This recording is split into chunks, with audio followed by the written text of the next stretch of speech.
안녕하세요. 우리들의 살생자 이야기 영천 활용도장 최태분 도정입니다. 이번 시간에는 도장에서, 직장에서, 가정에서 상제님 진리를 전하는데 일심하고 계신 수원 영화도장 유미희 도생님을 자리에 모셨습니다. 안녕하세요. 네, 안녕하세요. 아름다울 미 도생님 반갑습니다. 네, 반갑습니다. 저는 수원 영화도장에서 신앙하고 있는 교무 도군자 유미희 도생입니다. 지난 10월에 카자흐스탄에서 환단고기 북 콘서트가 열렸잖아요. 그때 참석하셨다고 들었거든요. 어떻게 가신 거죠?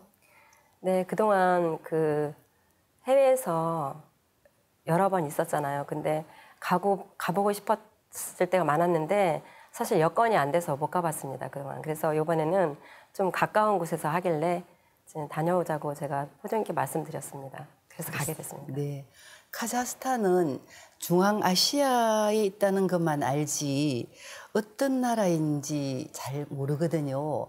현지에 다녀오셨으니까 그곳 소개를 좀 부탁할까요? 네, 그곳은 단군의 나라라고 하는데 저희가 원래 저희 조상님들이 단군 할아버지가 저희가 조상님으로 모셨잖아요. 근데 우리 여기 나라에서보다 오히려 그곳에 가니까 더 많은 문화들이 남아 있었습니다. 거기는 삼신할매라든가 말을 타고 달리는 어떤 그런 벽화라든가 이런 것들이 많이 남아 있더라고요. 그렇군요. 단군 문화가 남아 있다니 카자흐스탄이 과거에는 우리와 많은 연관이 있었군요. 최근에는 이곳에 많은 고려인들이 이주해서 살고 있다고 들었거든요. 네네. 80여 년 전에 그곳에 우리 민족, 고려인들이 우리 민족이잖아요. 그 고려인들이 많이 강제 이주되었다고 하더라고요. 근데 그곳에 그래서 그 주변에 많은 고려인들이 살고 있었습니다. 그래서 그곳에서도 또 고려인들을 만나기도 했었고요. 그리고 그곳에 독립운동가의 가장 영웅으로 불리웠던 지금은 잘 알지 못하잖아요. 저희 민족들도 잘 알지 못하더라고요. 근데 홍범도 장군님께서 또 묘소가 있어요. 그리고 다른 독립운동가들 묘소도 그곳에 많이 묻혀 계시다고 하시더라고요. 근데 가보진 못했습니다. 전번에 상생방송에서 홍범도 장군에 대해서 소개가 있었거든요. 네네. 근데 우리는 그 독립운동가를 많이 잊어버렸다, 그죠? 그리고 그쪽에서 우리 언어가 통하던가요? 언어를 직접 하지는 못하는데 잊어버려서 많이 못하더라고요. 근데 알아듣기는 해요. 그래서 그렇구나. 서로 소통은 좀 되더라고요. 그렇구나. 네. 예. 직접 해외에서 열린 콘서트에 참석하시니까 소감이 남다르죠? 네. 직접 이게 우리가 화면을 통해서 보는 것과 직접 그곳에 해외에서 가서 직접 듣고 나서 환단고기 콘서트를 듣고 나서 박물관이라든가 그쪽에 유물유적을 좀 보러 다녔었어요. 그러다 보니까 더 많이 공부가 됐던 것 같아요. 역사 얘기를 들으시고 그 현지에 있는 유물, 문화를 이렇게 접하시면 모든 게 이해가 되셨겠다. 네, 그죠? 네. 예, 그렇군요. 네, 저도 기회가 있으면 해외에서 하는 콘서트에 꼭 가고 싶네요. 여러 날 이렇게 다녀오실 수 있는 그런 조건이셔요. 집에서 좀 이해를 많이 하는 편이라도 함께 신앙을 하고 있으니까 네. 그런 부분에 있어서는 제가 상제님 신앙을 하는 데는 적극적으로 동참을 해주고 있는 편입니다. 대단하신 부분이시다, 그죠? 네. 그리고 도장에서는 어떤 일을 하시고 계시죠? 지금은 수석 포감으로 도장의 성도님들과 이렇게 성도님들이 신앙을 잘할 수 있도록 이렇게 도움을 주고 있고요. 그리고 낮에는 아침에 한 10시 반쯤에 여러 명이 모여서 저희가 도전 공부를 함께 하고 있어요. 포정님이 주관해서. 그래서 도전 공부가 끝나고 나서 점심 식사를 하고 나서 한 2시쯤부터 저희가 직접 현장에 나가서 이 패널을 펴놓고 직접 진리를 전하기도 하고 역사 찾기 서명 운동도 받고 또 상생방송 홍보도 하고 있습니다. 네, 그렇군요. 도살림도 거침없이 제살림도 거침없이 끈 떨어지지 말고 나아가거라 하신 태모님 말씀처럼 가정 살림하면서 도장 살림 어머니처럼 다 이렇게 보살피고 계시는군요. 예. 그러면 진리는 어떻게 전하시는가요? 이제 활동을 나가면 일단은 환단고기를 내놓고 이제 환단고기 역사를 통해서 이제 그 얘기를 하다 보면 얘기가 이렇게 잘 통하는 사람이 있어요. 그러다 보면 그때 이제 상님 진리로 직접 이렇게 다이렉트로 들어가죠. 그러면 거기서 상님 진리를 이 역사 속에 계신 분이 상제님이다라고 이렇게 말씀을 해드려요. 그러면 뭐 신앙을 가지고 있는 사람들은 의아하게 생각을 하죠. 혹시 이게 종교 아니냐 이렇게 해서. 그런데 제가 이제 그 모든 것들을 다 얘기를 하잖아요. 그러면은 그때서 이제 듣는 사람은 듣고 아니면은 그냥 가고 이렇게 이런 식으로 해서 진리를 전하고 있습니다. 그렇죠. 역사에 관심 있는 분들이라도 진리 얘기하면 역사가 왜 종교와 연결되느냐 이렇게 많이 얘기하시죠. 네. 그래서 그런 분들한테는 어떻게 설명을 하시나요? 그런 분들한테는 사실 그 역사 속에 계시는 분이 상제님이잖아요. 우리 인간이 그 역사가 다른 게 아니라 사람이 살아온 그 모든 것들이 사람이 살아온 발자취가 역사잖아요. 그래서 제가 그렇게 얘기를 해요. 인간이 살아가는 게 역사다.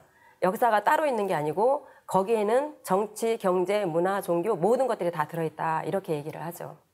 그러면 생각을 다시 한번 해보는 사람들이 있어요. 그러면서 이제 그때 그 당시에 이제 다시 그러면서 쭉 이제 역사 이렇게 우리 역사가 여기서부터 이렇게 9번 변해서 이렇게 역사가 흘러왔다. 그런데 그 우리의 역사 그 자체를 지금 다 잊어버려서 모르고 있다.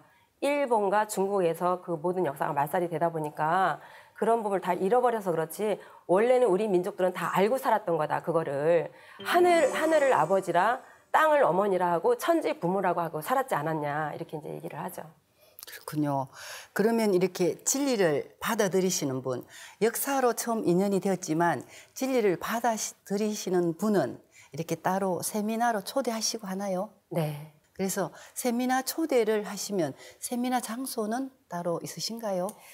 저희 그 영화도장 같은 경우에는 복층을 쓰고 있어요. 그래서 3층은 상생문화센터라고 해서 주로 이제 세미나 할 때 이제 세미나 하는 그 세미나 장소로 쓰고 그리고 위에 그 4층에는 성전 이렇게 분리가 돼 있습니다. 그래서 저희가 여기 그 3층에서 일단 그렇게 세미나가 진행이 되면 거기서 이제 이렇게 진리적으로 이렇게 많이 이렇게 통정이 되는 사람들이 있잖아요. 그분들은 이제 그 천도식이라든가 이런 문화에 초대를 하죠. 그렇죠. 네. 역사에만 관심 있으신 분이 계시고 그 공부를 하시다 보면은 그 진리와 인연이 되신 분이 반드시 계시잖아요. 그죠? 그런 분들을 인도하신 분이 계시나요? 기억에 남으시는 분이 있으신데요. 이제 그분은 불교 신앙을 한 40년 하셨던 분이에요. 그게 패널 활동을 하면서 역사 찾기로 해서 이제 만나신 분인데 역사에 관심이 있다 보니까 그래서 처음에 오셨잖아요. 오셨는데 이제 사실 그분은 입문만 하셨고 이제 공부를 계속적으로 오시다 보니까 이제 입문을 하셔야지 이제 공부를 할 수가 있잖아요. 그래서 이제 입문을 하셨는데 이제 아직까지 그 뭐 신앙을 위해서 오신 분이 아니기 때문에 그런데 태울전 읽으세요. 그리고 도전도 읽으세요.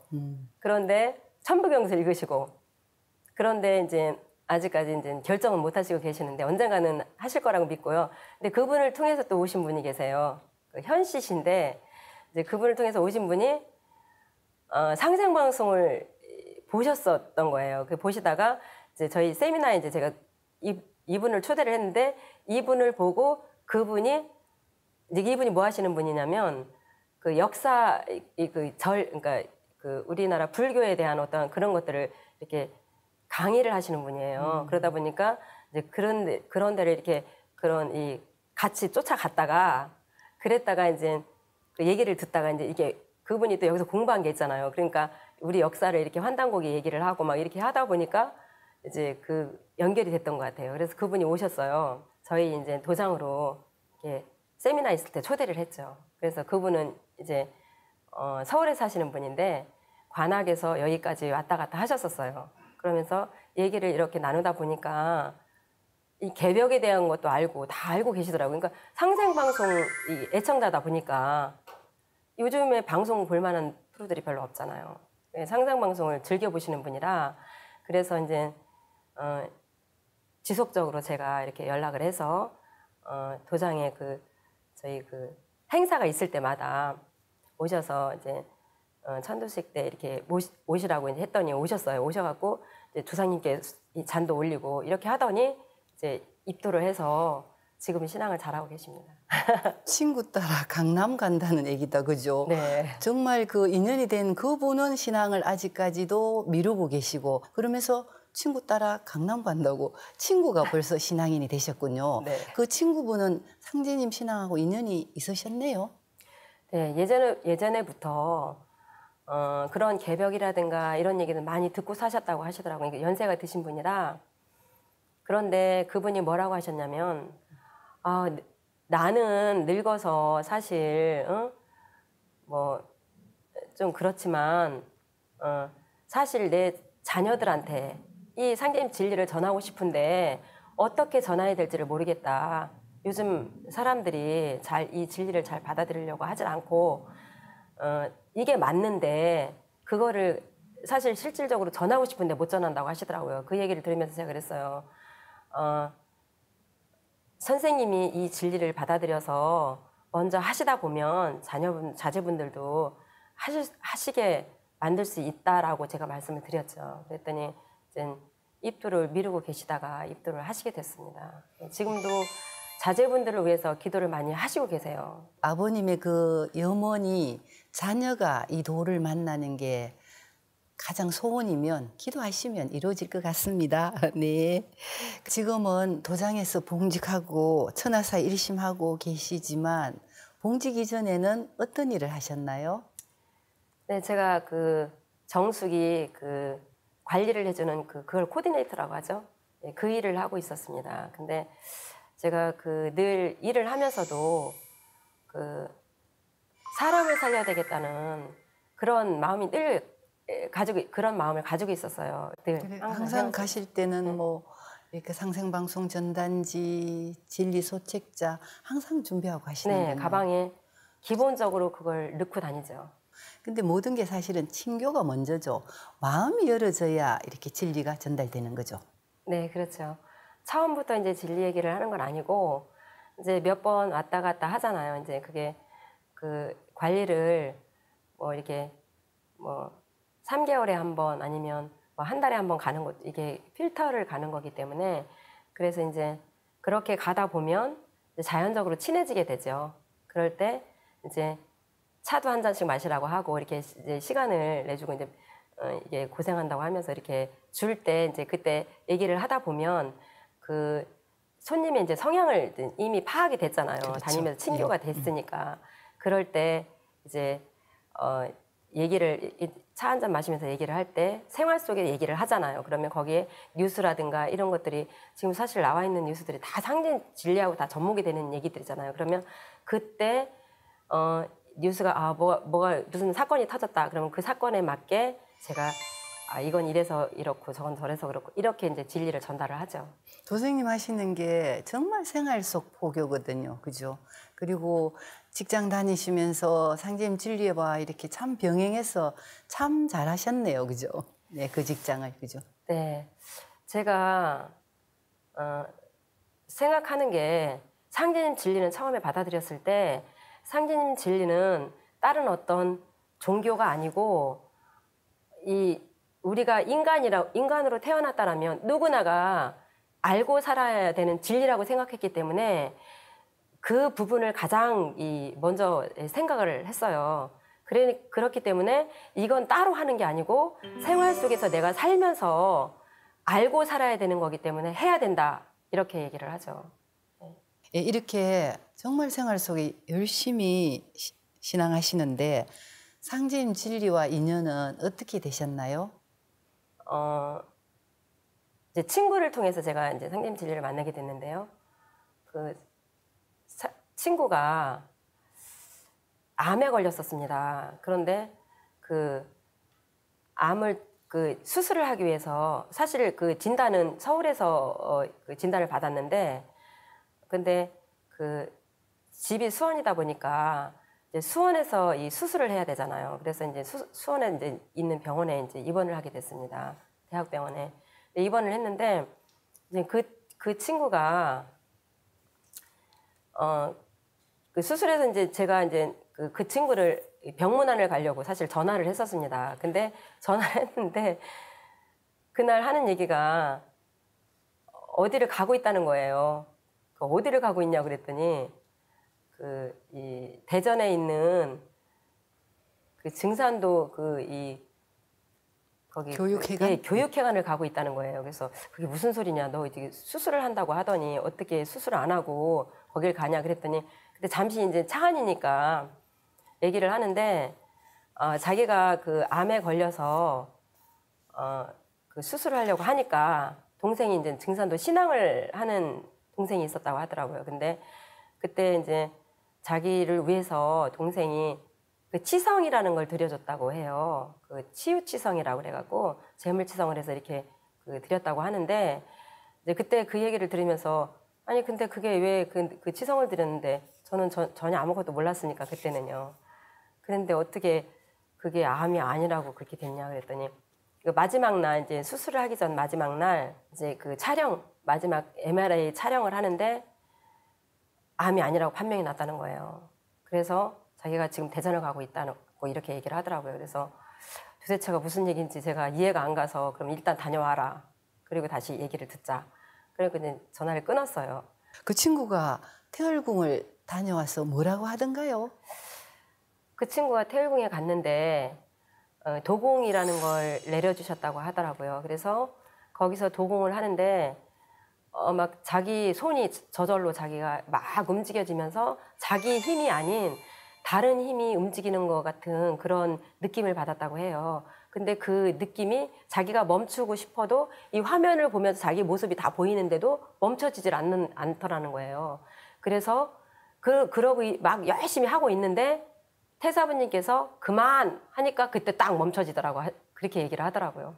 근데 그 후에 가서 자기가 이제 거기 자기가 두드렸던 부분을 보니까 그 부분이 시퍼렇게 멍이 들었다고 하더라고요. 그 후로 그 병은 싹 나았다고 그런 얘기를 들었습니다. 신기하다, 그죠? 그게 자궁암이라고 병원에서 이렇게 확정이 났던 것이 뭐 치유치성도 올렸고 자발도공이 돼서 치료가 다 된 거네요, 그죠? 태혈주는 확실히 약 기운이 있는 주문입니다, 그죠? 네. 태혈주로 모든 병이 난 그런 경우네요. 이제 그랬는데 그때 이제 그 친구가 이제 갔다 왔는데 일주일이 됐는데도 전화가 없는 거예요, 저한테. 그래서 친구한테 다시 제가 전화를 했어요. 일주일 기다렸다가 아니 왜 너는 나를 데려간다 해놓고. 제가 한번 저를 데려가라고 그랬거든요. 그때 전화 통하면서. 아니 너는 왜 전화가 없냐 그랬더니 아 그래 그럼 바로 가자. 그래서 그날로 제가 가게 됐어요. 거기 가서 들은 얘기가 우지 1년 얘기를 듣게 된 거죠. 제가 그걸 이게 쭉 풀어서 얘기를 해주시는데 그때 너무 그 얘기를 들으면서 충격적이었어요. 제가 왜냐면 이게 우리가 사실 숨쉬고 사는 것 자체가 살면서도 이게 자연의 이치 자체를 모르고 살으니까 근데 그때 듣는 얘기가 전부 다 맞는 얘기인데 생각을 안 하고 살았을 뿐이더라고요. 그래서 제가 그때 무슨 생각을 했냐면 그 조상님이 쓸만한 자손 하나를 타내리기 위해서 60년 동안 공을 들인대요. 그런 얘기를 하시면서 그 쓸만한 자손은 천지에서 조상님이 그 상임 진리를 만나기 전까지 그렇게 보호를 한다는 거예요. 그 얘기를 듣는 순간 제가 무슨 생각을 했냐면 그동안에 제가 살면서 이런저런 우여곡절이 있었잖아요. 그런 것들이 막 필름이 지나가서 막 지나가는 거예요. 지나가는데 그래서 그랬었구나. 이제 어려운 때도 있었고 이제 이런 것들이 있었는데 제가 이제 그 중에 이제 사고를 한 3번은 당했던 것 같아요. 교통사고를. 그때 뭐를 느꼈냐면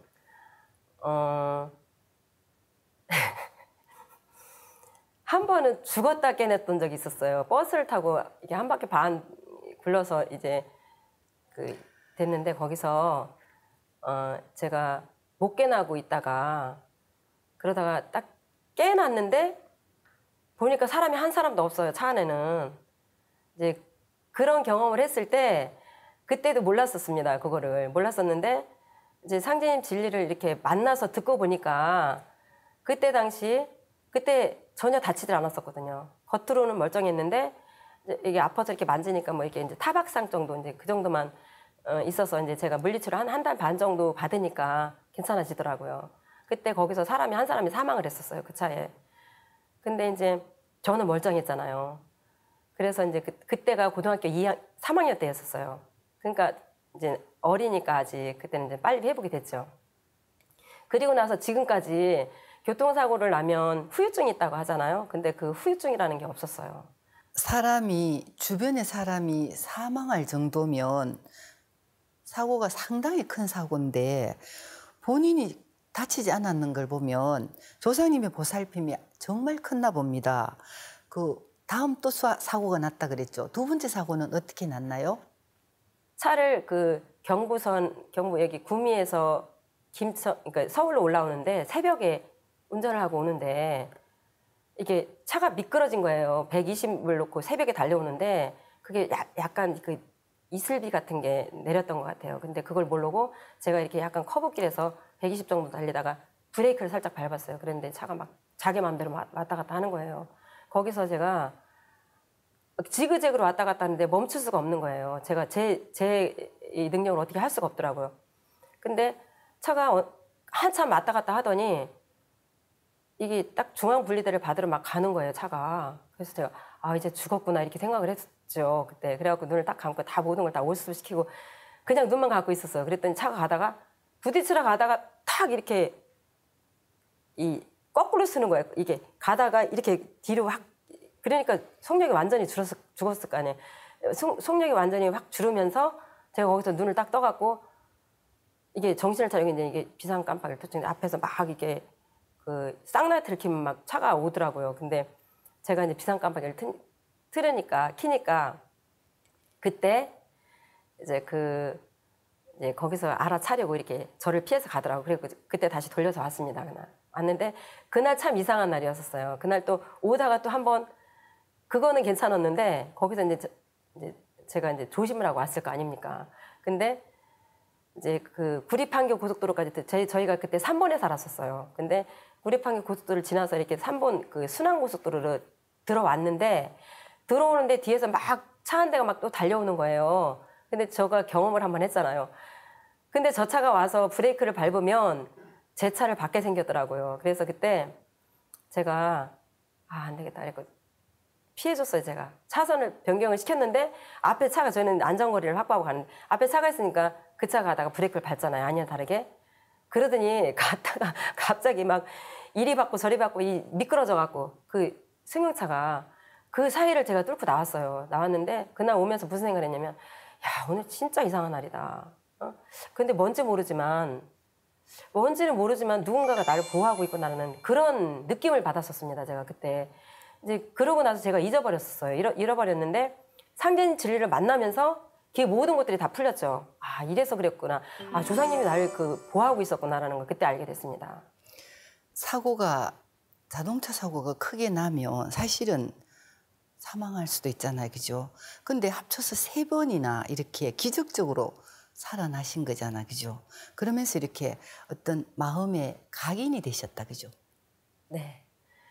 그전에는 사실 제가 그런 신도의 조상님에 대한 어떤 그런 걸 모를 때는 사실 조상님 탓도 많이 했습니다. 그런데 제가 여기 증산도 진리를 만나서 와서 이렇게 상님 진리를 듣고 보니까 이렇게 자손을 위해서 이렇게 많은 그런 기도를 하고 계시는구나라는 걸 느꼈을 때 너무 죄스럽다는 생각이 들었습니다.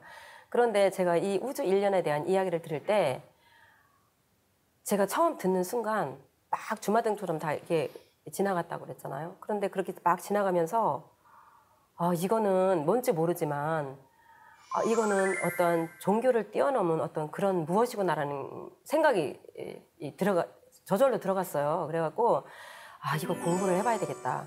이제 이런 생각을 하게 됐죠. 그런데 그거를 저를 상담해 주신 그 수호사님께서 제 마음을 읽은 것 같아요. 그래서 이제 그날 한 2시간 가까이 그렇게 말씀을 해 주시고 나서 저를 바로 이렇게 성전이 따로 분리가 됐다 그랬잖아요. 성전 4층으로 저를 데리고 올라가시더라고요.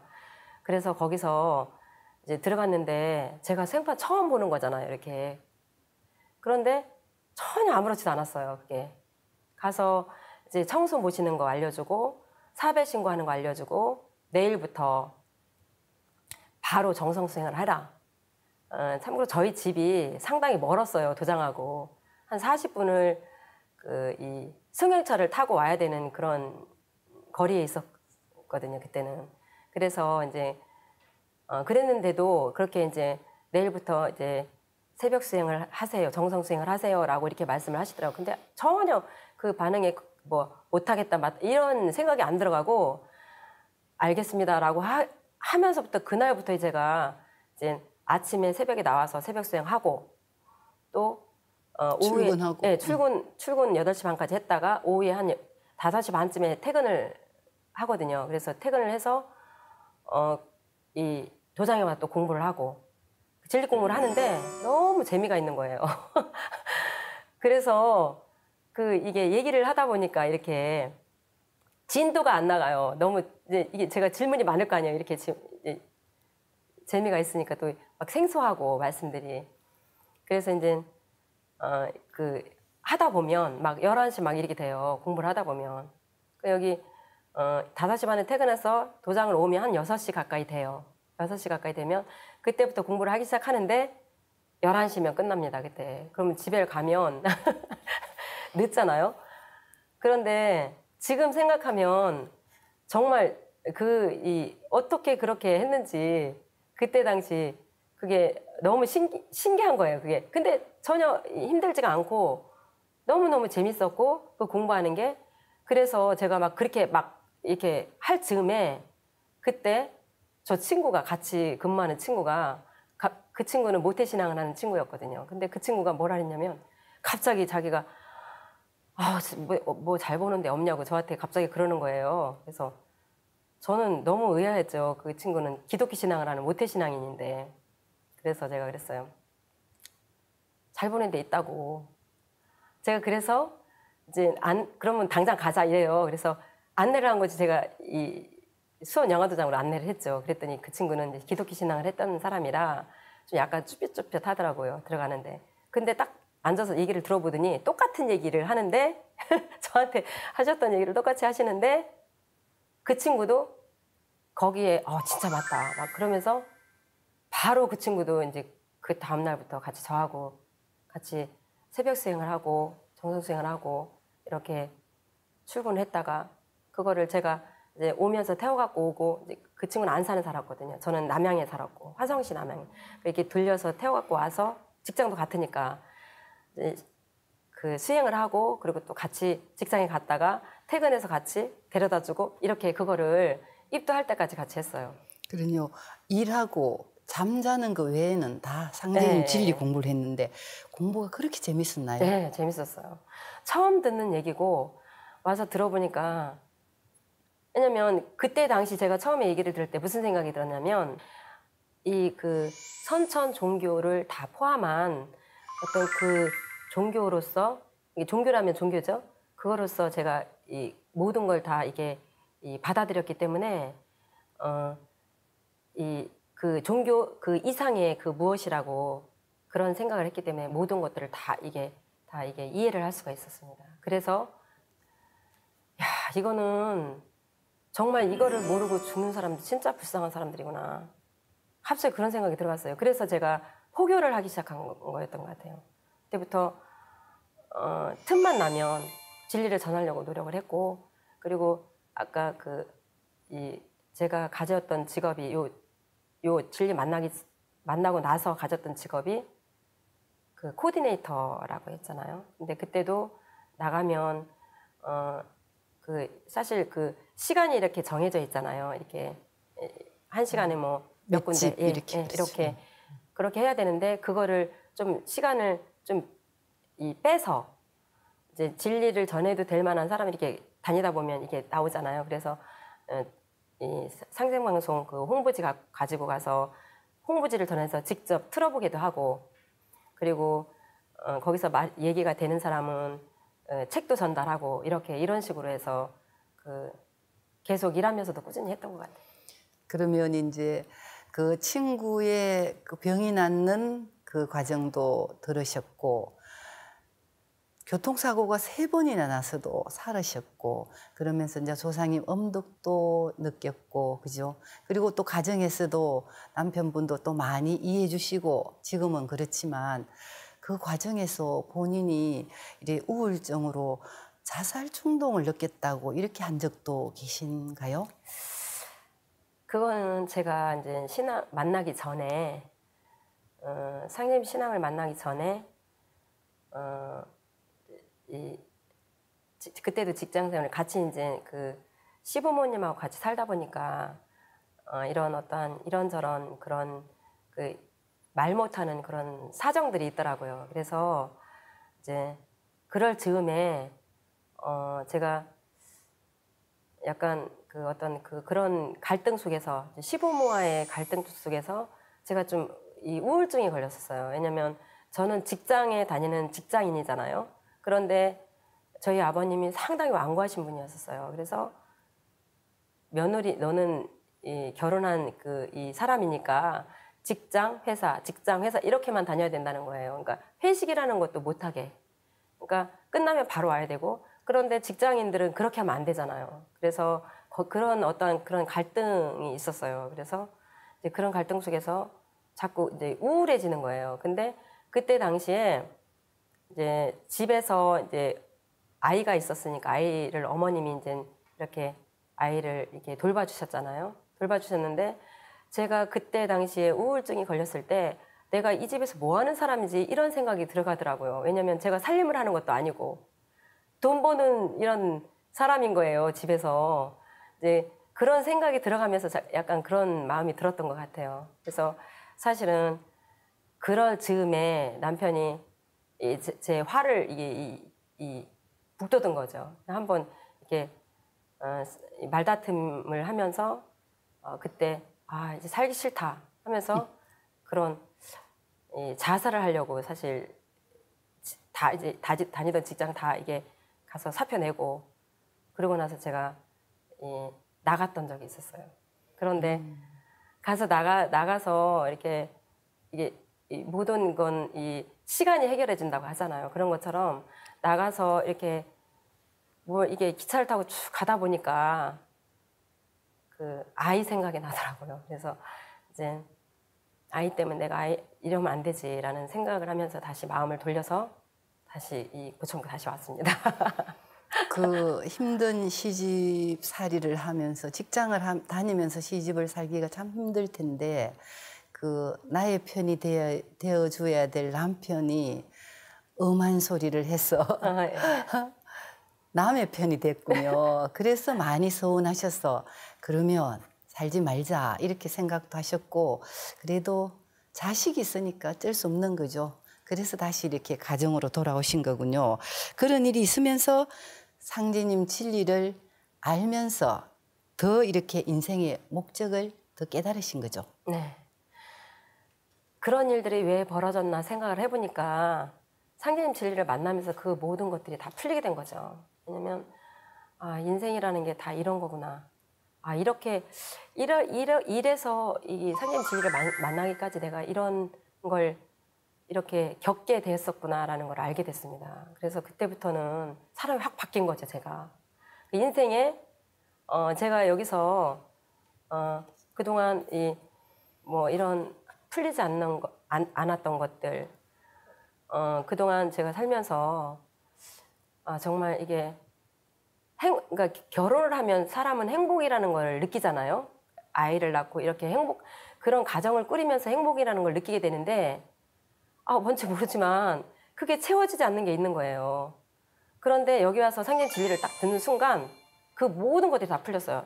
다 정리가 되면서 딱 그거 한 번 딱 그날 들으면서 다 정리가 되고 그날 무슨 생각이 들었냐면 아 정말 행복하구나. 그래서 그 무슨 생각을 했냐면 진리가 너희를 자유케 하리라는 그 말씀이 너무 와서 제 가슴에 막 닿은 거예요. 우울증으로 자살까지 생각하신 분이 그 상제님 진리를 만나고 아 이런 거구나 바로 행복으로 가신 거군요. 네, 모든 게 다 채워졌어요. 네, 그렇군요. 그리고 또 도생님이 우울증이 걸린 거하고 남편분이 신앙을 하신 거하고는 연관이 있나요? 네, 있죠. 왜냐면 사실 남편이 저한테 잘못한 게 한 두세 번이 있었습니다. 그런데 제가 도저히 마음으로 용서를 할 수가 없는 거예요. 그렇게 믿었던 사람이 그 사람의 신뢰를 잃어버리는 행동을 했을 때 너무너무 제가 거기에 너무 충격을 받은 거예요. 그래서 한 번, 두 번까지는 제가 용서를 했어요. 그런데 세 번째 그러는데 도저히 용서가 안 되더라고요. 그래서 제가 마음의 문을 탁 닫았었죠. 그때. 닫고 나서 상제님 진리를 만나고 나서 제가 마음의 문을 열게 된 거예요. 그러다 보니까 당연히 남편이 이렇게 진리를 받아들이게 된 거죠. 그 남편분이 그러면 도장에 오셔서 같이 공부를 하고 그 전에 이렇게 담을 쌓았다 이렇게 얘기했잖아요. 그죠? 남편분하고 대화를 안 했는데 도장에 공부하자고 오니까 순순히 오셨나요? 처음에 그때 마침 제가 이제 차가 있었는데 차가 고장이 난 거예요. 그때 제가 막 열심히 공부를 할 때 차가 없으면 다닐 수가 없잖아요. 거기서 도장까지 오는데 40분 승용차로 또 회사를 가는데 한 뭐 30분 이렇게 걸리는데 차가 없으면 다니기가 힘들잖아요. 그런데 그 차가 고장이 난 거예요. 그래서 그때 이제 차를 맡기고 저를 데리러 오라 그랬죠. 이제 회사를 갔다가 차가 고장이 났으니까 맡기고 저를 데리러 오라 그랬는데 그날 왔는데 마침 제가 그랬죠. 들어와라. 그래서 이제 들어와서 이제 상제님 그 진리 얘기를 듣게 됐어요. 똑같이 듣게 됐는데 남자다 보니까 좀 다른 면이 있더라고요. 저희 친구는 와서 바로 들었잖아요. 듣고 바로 했잖아요. 그런데 저희 남편은 들어보니까 맞는 거는 같아. 그런데 그 다음 날도 저를 데리고 차가 이제 하루를 더 있다가 이제 고치게 됐으니까 그 다음 날도 다시 들어오라 그랬어요. 저를 데리러 왔으니까. 근데 차에 있겠다고 하더라고요. 그날은. 그래서 이제 그렇게 됐었는데 차가 없으니까 제가 이제 왔다 갔다 이제 그 차를 타고 왔다 갔다 하잖아요. 그때 이제 조금씩 제가 들었던 이제 진리 얘기를 하게 됐던 거예요. 상제님 진리를. 그러니까 말을 안 하고 있던 사람이 말을 하잖아요. 이렇게 자기한테. 그러니까 그때 이제 이게 가야 되겠구나라는 그런 생각을 했던 것 같아요. 상제님 신앙이 새롭게 인연을 열어주셨다. 그죠? 네네. 그러면 남편분께서도 도장에 오셔서 그렇게 신앙을 받아들이시는 거 보면 남편한테도 그분 기본적인 이렇게 신앙의 소양이 있으신 거네요. 그죠? 네, 남편은 알고 보니까 그 전에 환단고기를 읽었다고 하더라고요. 그리고 단전호흡 같은 것도 하고 이렇게 했었던 거라 좀 진리를 찾았던 사람이었던 것 같아요. 그렇군요. 그럼 도생님이 신앙하기 전에도 부군께서는 환단고기 읽으시고 수행에 대해서 많은 얘기를 하셨겠네요. 따로 그런 얘기는 한 적은 없었는데요. 예전에 그 단전호흡이라든가 환단고기 옛날에 임승국 씨가 이 저상 그 책을 한번 읽은 적이 있다고 해요. 그래서 자기가 말할 때 뭐라고 얘기하냐면 아마도 자기가 먼저 상님 진리를 만났어야 되는 사람인데 당신이 먼저 만난 거는 자기가 얘기를 안 하면 당신이 이거를 안 할 것 같아서 그렇게 바꿔서 만나게 된 거다 이런 얘기를 하더라고요. 그러면 상제님 진리하는 데는 그냥 바로 이렇게 문제없이 하셨겠네요. 2달 후에 입도하셨다 그랬죠. 네네. 본인보다 그죠? 네네. 네, 그렇군요. 지금도 꾸준히 수행하고 계시니까 여러 가지 체험을 하고 계시는 것 같은데 체험 얘기를 좀 해주실래요? 제가 사실 이제 일하면서 상님 같이 일을 하려고 하다 보니까 이제 체력적으로 어느 정도 한계가 있더라고요. 그랬을 때 제가 제가 이제 갑자기 이렇게 기침을 하면 이렇게 그걸 뭐 각혈이라고 하죠. 이렇게 넘어오는 거예요. 그게 가끔 한 번씩 있었어요. 그런데 어느 날 여름에 그때 저희가 한참 그 무인거치대, 아, 예, 거치대. 무인거치대를 그 수원에서 열심히 했거든요. 많이 성도님들이 거의 한 20개 가까이 했었어요. 관리를 하시고. 예, 근데 그 관리를 할 때 그때 여름에 막 그걸 성도님들 걸 막 만들어주고 하는데 갑자기 막 울컥 넘어오는 거예요. 이게 심하게 이게 멈추지 않고 막 넘어오더라고요. 그러니까 걱정이 돼서 제가 병원을 가보게 됐습니다. 근데 병원에 갔더니 그때 뭐라고 했냐면 그 결핵인데 비정형 결핵이라는 게 있다고 하더라고요. 그게 누구한테 옮는 게 아니고 자체 내에서 자기 몸 자체 내에서 그런 결핵이 있다고 해요.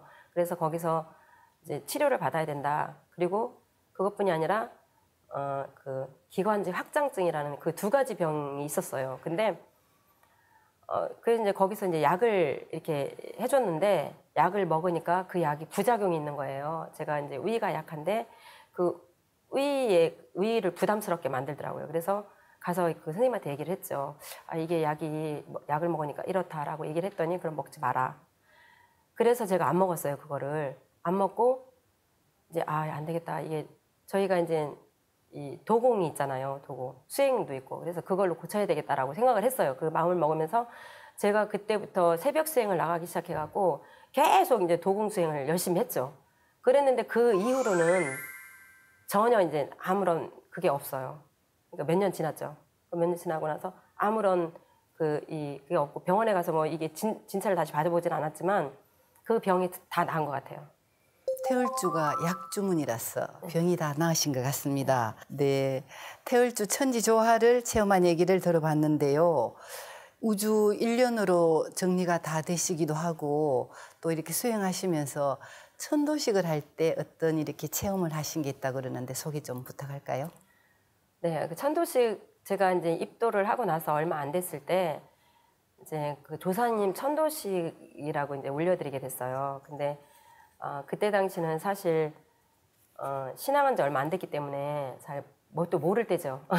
그런데 그때 이제 정성수행을 하고 있었는데 그때 이제 광역에 수호사님이라고 계셨어요. 근데 그 수호사님이 같이 함께 이제 기도를 하셨습니다. 그때 같이 이제 기도를 하다 보니까 그걸 보신 것 같아요. 그때 근데 이제 제가 이제 우이패를 이렇게 모시려고 저희 도장에서 우이패를 썼을 거 아니에요. 근데 와서 보시더니 하기 전날 보시더니 왜 할머니가 이렇게 두 분이 오시려고 준비를 하고 계시는데 왜 할머니가 한 분밖에 안 계시냐 이렇게 얘기를 하시더라고요. 그래서 그때 제가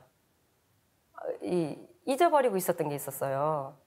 저희 그 할머니가 일찍 돌아가셔서 할아버지가 사실 재혼을 하셨거든요. 근데 재혼을 하셔서 그 할머니가 작은 할머니가 들어오셔서 저희 고모 고모들 두 분을 낳으셨거든요.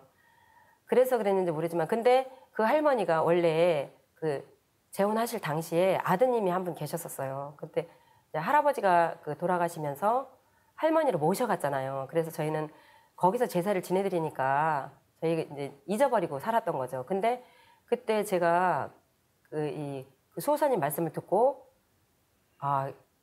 그때 여기 그 할머니도 저희를 도와서 그렇게 이렇게 계시구나라는 거를 그때 알게 됐습니다. 그래서 그때 다시 이 위피를 써서 모셔드렸죠. 그때 그런 체험을 하게 됐어요. 천도식을 하다 보면 몰랐던 할머니가 많이 알게 되죠. 저희 집에도 해보니까 할머니가 3분이나 계셨어요. 그때는 이렇게 뭐 힘들었고 병으로 돌아가시고 아이 낳다 돌아가시고 그래서 그분을 찾아서 이렇게 위패를 써드렸군요. 네, 천도식은 조상님을 도문으로 인도하는 일이죠.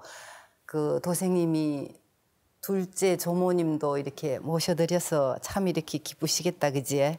그리고 또 요즘에는 인터넷을 통해서 가족 모두를 입도하신 그런 경우가 있다고 하셨는데요. 소개 부탁할까요? 네, 제가 뭐 인터넷 포교를 잘하는 건 아닌데 이제 못하는 사람에서 그런 일이 있었던 것 같아요. 작년 12월 달이죠. 그때 저희가 이제 인터넷 이제 그 교육을 받고 나서 그리고 나서 제가 페이스북으로 이제 글을 올리기 시작했어요.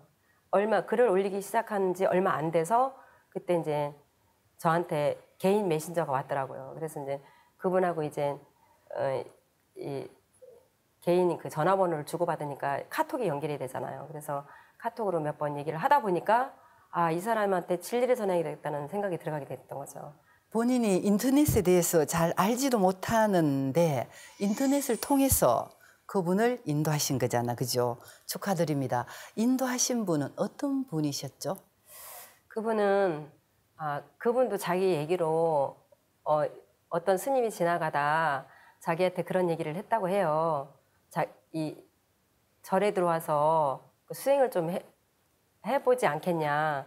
근데 스스로가 그런 걸 느끼고 있었던 것 같아요. 근데 이제 우연히 이제 저하고 연결이 돼서 이렇게 이제 진리를 전하게 되다 보니까 이제 스스로 받아들이게 됐는데 이제 바빠서 공부는 스스로 잘 참여를 못하지만 그런데 그 딸이 그 고등학교 1학년짜리가 있었어요. 근데 그 딸은 사실 공부를 하기가 좀 좋잖아요. 그래서 이제 그 딸을 제가 그 딸을 만나서 너희가 믿는 기독교에서 믿는 하나님이 그 우주의 절대자라는 분인데 그 우주의 절대자가 너희가 믿는 하나님이 여기 그 증산도에서 말하는 상제님이시다.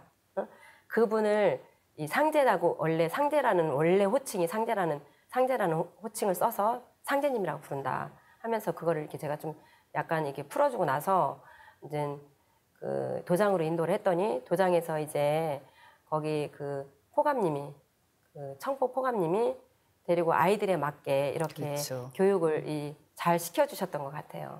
근데 이제 아이들이다 보니까 이렇게 받아들이는 게 좀 쉽잖아요, 이렇게. 그런데 그래도 그 교육을 통해서 이렇게 그 포감님이 잘 아이들에 맞게 이렇게 영화도 보여주고 그 같이 그 설명도 해주고 이렇게 그런 공부를 그런 식으로 하는 것 같더라고요. 그래서 아이가 더 빠릅니다라고 저한테 그런 얘기를 한 적이 있어요. 본인 도생님이 인터넷이나 페이스북에 익숙지도 않으시다고 하는데 우연히 글을 올렸고 그 글을 보고 이렇게 가족 모두가 입도하는 이런 경우를 겪으시면서 도생님이 좀 남다른 생각을 하시는 것 같다, 그죠? 저는 사실 제가 뭐 인터넷 포기도 잘 해본 경험도 없었고 이번에 처음 그렇게 해서 만나게 됐는데 그렇게 입도까지 할 수 있게 됐던 거는 그동안에 제가 한 4, 5년을 꾸준하게 사실 이 패널 활동을 나가서 활동을 계속 해오고 있었거든요. 그러다 보니까 이 기운으로 사실 그게 쌓여서 포교가 됐다라고 생각을 해요. 저는 제가 뭐 잘해서 된 건 아니고, 근데 그 태상 종사님 말씀에 포교는 원력이 쌓여야 된다라는 그 말씀이 사실 마음에 와서 많이 닿았습니다. 그렇죠. 그동안 꾸준히 활동하셨고 새벽 수영하시고 정성이 이렇게 쌓여서 좋은 결과를 맺으신 거네요. 그리고 원력이 크게 이렇게 되셔서 더 좋은 결과 맺으시길 바라겠습니다.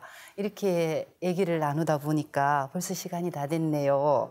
앞으로 계획이나 하시고 싶은 말씀 있으면 해주시기 바랍니다. 제가 처음에 상제님 진리를 만났을 때 느꼈던 정말 상제님 진리를 모르고 세상을 떠나는 사람들은 참 불쌍한 사람들이다. 그 마음 그대로 사실 많은 사람들을 살리고 싶습니다. 그리고 그래서 제가 사실 도문에서 좀 더 누군가를 위해서 이렇게 세상 사람들을 위해서 사람을 많이 살릴 수 있는 그런 역량을 갖춰서 제가 앞으로 성직자의 길을 갈 수 있다라면 제가 그 길을 가고자 노력을 하려고 생각합니다. 본인은 충분히 지금 열심히 살릴 생자를 실행하고 계시고 더 큰 꿈으로는 성직자가 되셔서 더 많은 사람을 살리시기 바랍니다. 본인이 너무나 이렇게 간절하니까 목소리가 울먹였는데요. 꼭 이렇게 성공하는 천지와 함께 성공하는 성직자 되시기를 축원하겠습니다.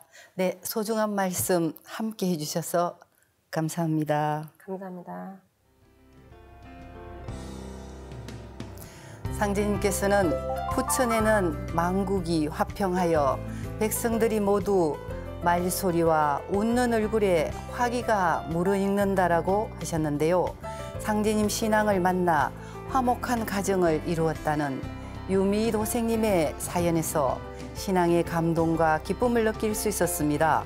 우리들의 살생자 얘기, 그럼 다음 시간에 뵙겠습니다. 함께해 주신 여러분 고맙습니다.